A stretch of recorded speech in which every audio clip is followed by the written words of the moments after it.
तो welcome to crack GK tricks. Crack GK tricks में आप लोगों का स्वागत है। और क्रेक जीके ट्रिक्स के आज के इस वीडियो में तारीख है 16 दिसंबर। तो 16 दिसंबर से बनने वाले जितने भी इंपॉर्टेंट करंट अफेयर्स है वो सारे हम इसमें डिस्कस करने वाले हैं। तो इस वीडियो को पूरा और बिल्कुल ध्यान से देखिएगा, क्योंकि लास्ट में मैं आप लोगों से दो वेरी इंपॉर्टेंट क्वेश्चन आंसर पूछने वाला हूँ। अगर आपको उनके आंसर पता है तो कमेंट बॉक्स में जरूर टाइप कीजिएगा। अगर आपको आंसर नहीं पता है तो दूसरों के आंसर देख करके आप आंसर टाइप कीजिएगा, क्योंकि उससे आपका ही फायदा होने वाला है। क्योंकि जब आप टाइप करोगे तो आपको हमेशा के लिए याद हो जाएगा।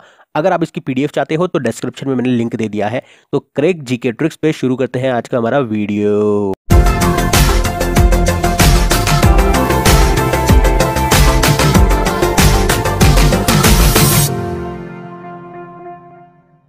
तो आज का हमारा पहला प्रश्न है, हाल ही में श्रीलंका के प्रधानमंत्री ने इस्तीफा दे दिया है, आपको उनका नाम बताना है। तो प्रश्न का सही उत्तर होगा ऑप्शन सी, महिंद्रा राजपक्षे।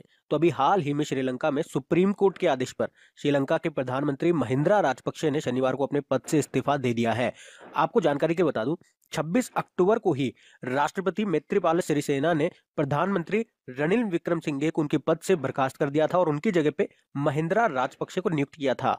और अब महिंद्रा राजपक्षे ने अपने पद से इस्तीफा दे दिया है। तो बात चल रही है श्रीलंका की। तो श्रीलंका को आप मैप में देखिए, ये रहा श्रीलंका। कैपिटल है कोलंबो, याद रखना कोलंबो उसकी कॉमर्शियल कैपिटल है। अगर उसकी एडमिनिस्ट्रेटिव कैपिटल की बात करेंगे तो क्या है, श्री जयवर्धनेपुरम कोट्टे। करेंसी है श्रीलंकन रुपी। प्रेसिडेंट है मैत्रीपाल सिरिसेना। और प्रधानमंत्री तो अब रिजाइन दे ही दिया है इन्होंने, जब नए बनेंगे तो फिर हम उसको भी पढ़ लेंगे। अब यहाँ से एक मैं आपको इंपॉर्टेंट पॉइंट बताता हूँ।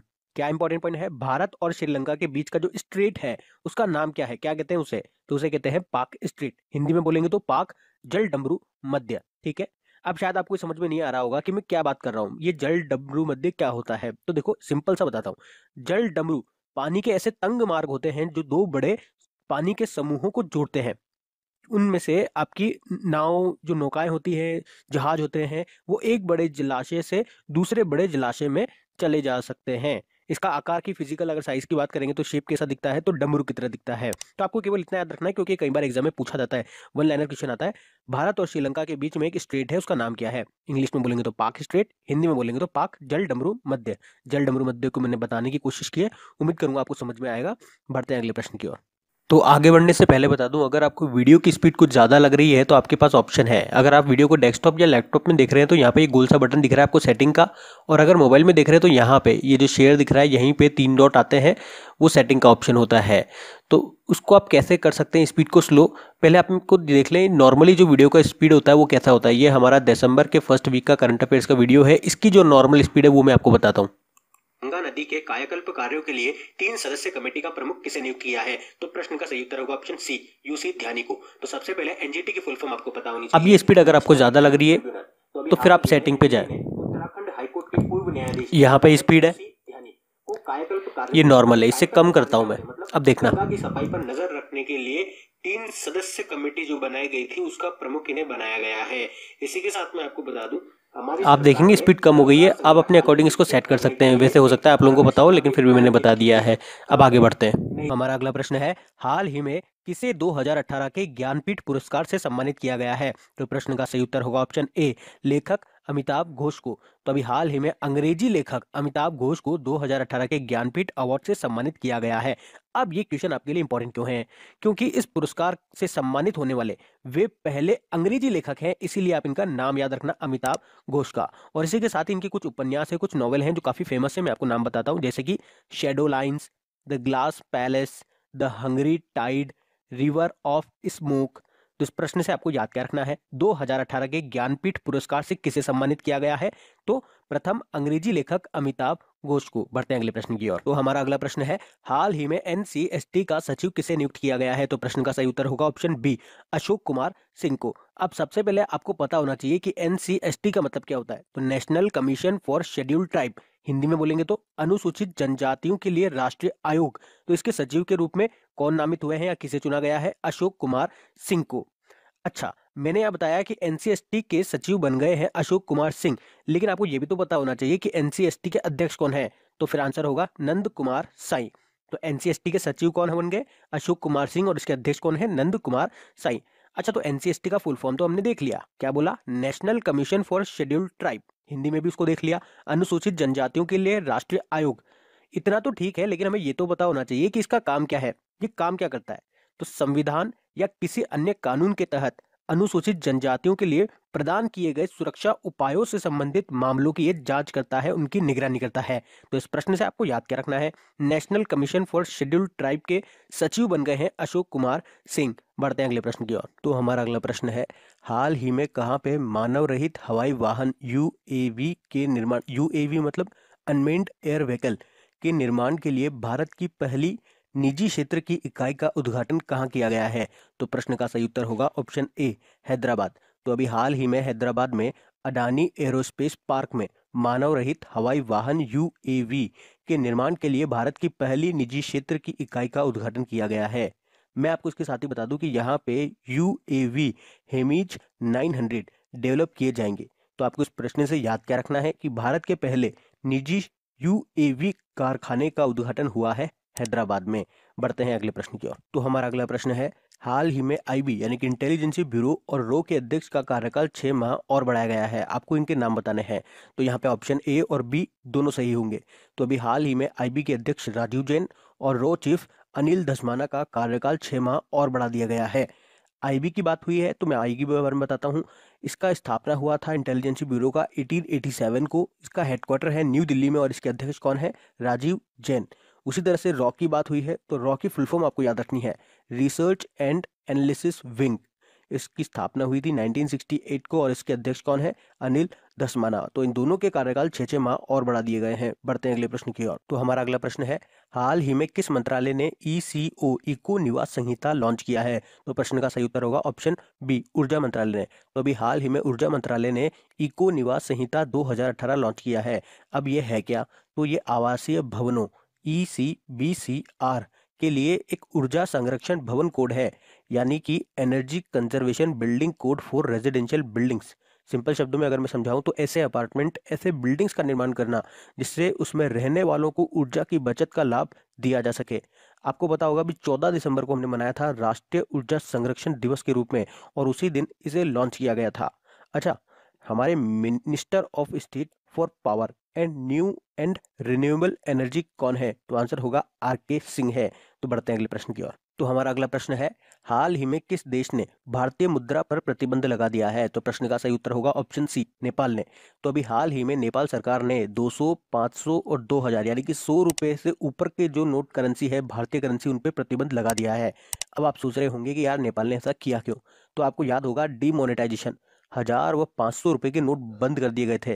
तो भैया नेपाल की सरकार और वहां के लोगों के पास भी तो है 1000 और 500 रुपए के नोट, जो अभी तक उनके पास पड़े हुए हैं, बेकार हो गए हैं। भारत ने अभी तक उन्हें बदला नहीं है और इसी कारण से नेपाल सरकार ने अब 200, 500 और 2000 के भारतीय करेंसी पर रोक लगा दी है। उनका कहना है कि भारत का कोई भरोसा नहीं भैया, कल से ये भी बंद कर दे तो हमारा तो नुकसान हो जाएगा। अब नेपाल ने ये कदम उठाया है तो नेपाल को आप मैप में देखिए, ये रहा नेपाल।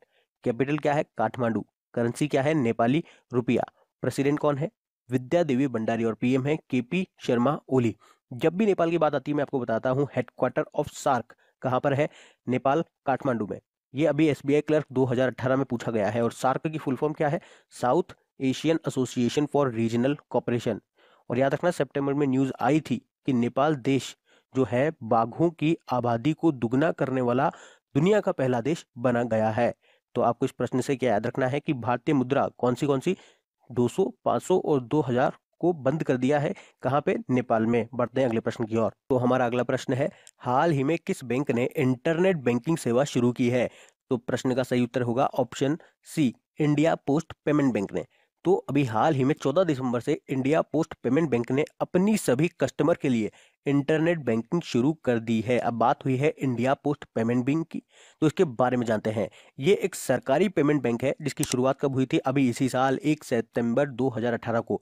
हेडक्वार्टर इसका नई दिल्ली में है और इसके MD CEO कौन है? सुरेश सेठी। तो आपको याद रखना है अभी इंडिया पोस्ट पेमेंट बैंक ने इंटरनेट बैंकिंग भी शुरू कर दी है। बढ़ते हैं अगले प्रश्न की ओर। तो हमारा अगला प्रश्न है, हाल ही में कौन वुमेन ट्रांसफॉर्मिंग इंडिया अवार्ड्स 2018 का आयोजन करेगा? तो प्रश्न का सही उत्तर है ऑप्शन सी, नीति आयोग। तो अभी हाल ही में नीति आयोग 16 दिसंबर को वुमेन ट्रांसफॉर्मिंग इंडिया अवार्ड्स 2018 के तीसरे संस्करण का आयोजन करेगा और इसी के साथ साथ वुमेन एंटरप्रेन्योरशिप प्लेटफॉर्म के अपग्रेडेड पोर्टल को भी लॉन्च किया जाएगा। अच्छा, तो इन पुरस्कारों को कौन प्रदान करेगा और इस पोर्टल को लॉन्च कौन करेगा? तो हमारे vice president M Venkaiah Naidu. और इस बार के पुरस्कारों के लिए थीम भी रखी गई है। थीम क्या है? महिला और उद्यमिता। अच्छा, तो मैं आपकी जानकारी के लिए बता दूं कि इन पुरस्कारों को 2016 में असाधारण महिलाओं के योगदान के लिए लॉन्च किया गया था, जो दूसरों के जीवन में कड़ी मेहनत कर रही हैं। अब यहाँ पे बात हुई है नीति आयोग की, तो नीति आयोग की फुल फॉर्म देखिए, national institution for transforming India. ये याद रखना, कई बार पूछा जाता है इसकी फुल फॉर्म डायरेक्टली। और इसकी स्थापना कब हुई थी? 1 जनवरी 2015 को। इसके अध्यक्ष कौन है भाई? तो भारत के प्रधानमंत्री यानी कि नरेंद्र मोदी, और इसके उपाध्यक्ष राजीव कुमार। याद रखना भी, एसबीआई पीओ 2018 में पूछा गया, और अभी हाल ही में जो आपके बिहार के जुडिशरी एग्जाम हुए थे वहां पे भी ये पूछा गया। लेकिन जब नीति आयोग की स्थापना हुई थी ना, तब इसके उपाध्यक्ष राजीव कुमार नहीं थे, तब थे अरविंद पनगरिया। लेकिन आज का वर्तमान का क्या है? राजीव कुमार ही है। और इसके सीईओ कौन है? अमिताभ कांत है। अब याद रखना, एक पॉइंट बनता है कि नीति आयोग के पहले प्लानिंग कमीशन के नाम से इसे जाना जाता था। तो प्रश्न यहीं तक पूछा जाता है कि कौन सी पंचवर्षीय योजना के बाद नीति आयोग की स्थापना हुई? तो फिर आंसर क्या होगा? 12वीं पंचवर्षीय योजना के बाद। तो आपको इस प्रश्न से इतनी जानकारी लेनी है। हम बढ़ते हैं अगले प्रश्न की ओर। तो हमारा अगला प्रश्न है, हाल ही में एनसीआरबी का निदेशक किसे नियुक्त किया गया है? तो प्रश्न का सही उत्तर होगा ऑप्शन ए, रामफल पवार। तो सबसे पहले एनसीआरबी का मतलब पता होना चाहिए, नेशनल क्राइम रिकॉर्ड ब्यूरो। तो अभी हाल ही में रामफल पवार को राष्ट्रीय अपराध रिकॉर्ड ब्यूरो के निदेशक नियुक्त किया गया है। अब ये एनसीआरबी होता क्या है? तो ये आपराधिक डेटा का संग्रह और विश्लेषण करने के लिए जिम्मेदार भारतीय सरकारी एजेंसी है। बात हुई है एनसीआरबी की, तो फुल फॉर्म हमने बताई, नेशनल क्राइम रिकॉर्ड ब्यूरो। इसकी स्थापना हुई थी 1986 को, और इसका हेडक्वार्टर कहाँ पर है? नई दिल्ली में। और इसके डायरेक्टर तो कौन बन गए हैं? रामफल पवार। तो इस प्रश्न से इतनी जानकारी लेते हैं और बढ़ते हैं अगले प्रश्न की ओर। तो हमारा अगला प्रश्न है, हाल ही में सेक्सटोर्शन पर प्रतिबंध के लिए कानून लाने वाला पहला राज्य कौन सा बन गया है? तो प्रश्न का सही उत्तर होगा ऑप्शन डी, जम्मू कश्मीर। अब आपको ये सेक्सटोर्शन का मतलब ही शायद समझ में ना आया हो, तो मैं आपको सिंपल शब्दों में समझाता हूँ। देखो, किसी भी काम के बदले में महिलाओं से शारीरिक संबंध की मांग करना ही सेक्सटोर्शन कहलाता है। तो अब सिविल सर्वेंट्स या फिर ऊंचे पदों पर बैठे लोगों के द्वारा उनके नीचे काम कर रही महिलाओं का शोषण क्राइम माना जाएगा। तो इस कानून को लाने वाला जम्मू कश्मीर देश का पहला राज्य बन गया है। अब जम्मू कश्मीर देश का पहला राज्य बन गया है, तो जम्मू कश्मीर को आप मैप में देखिए, ये रहा जम्मू कश्मीर। कैपिटल क्या है? देखो, इसकी दो कैपिटल है, विंटर और समर। तो ऐसे याद कर लो, एस से समर और एस से श्रीनगर। तो समर में क्या होती है? श्रीनगर। और विंटर में क्या होती है? जम्मू होती है। गवर्नर कौन है? सत्यपाल मलिक। अब यहाँ से मैं आपको एक इंपॉर्टेंट पॉइंट बताता हूँ। कई बार पूछा जाता है कि इंडिया की लार्जेस्ट फ्रेश वाटर लेक यानी कि ताजे मीठे पानी की झील कौन सी है? तो फिर आंसर होगा वुलर लेक, जम्मू कश्मीर में है। ये तो इंडिया की बात हो गई। अगर मैं पूछूं कि एशिया की लार्जेस्ट फ्रेश वाटर लेक कौन सी है, तो आंसर होगा बैकल लेक। कहाँ पर है? रशिया में। ये तो एशिया की बात हो गई। अगर मैं कहूं कि वर्ल्ड की लार्जेस्ट फ्रेश वाटर लेक कौन सी है, तो फिर आंसर होगा लेक सुपीरियर, नॉर्थ अमेरिका। तो इस प्रश्न से इतनी जानकारी मिलती है। बढ़ते हैं अगले प्रश्न की ओर। तो हमारा अगला प्रश्न है, हाल ही में किस राज्य की पुलिस ने प्रहरी योजना शुरू की है? तो इस प्रश्न का सही उत्तर होगा ऑप्शन सी, दिल्ली। तो अभी हाल ही में दिल्ली पुलिस आयुक्त अमूल्य पटनायक ने 14 दिसंबर को दिल्ली के दक्षिण पश्चिम जिले में प्रहरी योजना शुरू की है। अब आप लोग सोच रहे होंगे कि ये प्रहरी योजना है क्या? तो देखो, प्रहरी योजना का उद्देश्य है अपराध को रोकना और कानून व्यवस्था को बनाए रखना। कैसे करेंगे ये सब? तो इस योजना के तहत जितने भी चौकीदार हैं और जितने भी सुरक्षा गार्ड हैं, वो अपराध की रोकथाम के लिए पुलिस की आंख और कानों का काम करेंगे। तो आपको याद रखना है, प्रहरी योजना किसने शुरू की है? दिल्ली राज्य की पुलिस ने। अब देखो, दिल्ली की बात हुई है तो मैं आपको बताता हूँ, सीएम कौन है? सबको पता है, अरविंद केजरीवाल। और लेफ्टिनेंट गवर्नर कौन है? अनिल बैजर है। अब कुछ इंपॉर्टेंट पॉइंट्स बताता हूँ जहां से कई बार क्वेश्चन रिपीट होते हैं। जैसे कि दिल्ली को भारत की राजधानी कब बनाया गया? तो इसका अनाउंसमेंट हो गया था 1911 में और बनाया 1912 में। लेकिन इससे पहले फिर राजधानी क्या थी? तो फिर आंसर होगा कोलकाता थी। लेकिन वर्तमान में हमारी राजधानी तो न्यू दिल्ली है। और उसे राजधानी कब बनाया? तो 1931 में। अच्छा, जो आपके पहले एशियन गेम्स थे वो भी आपके नई दिल्ली में हुए थे। कब हुए थे?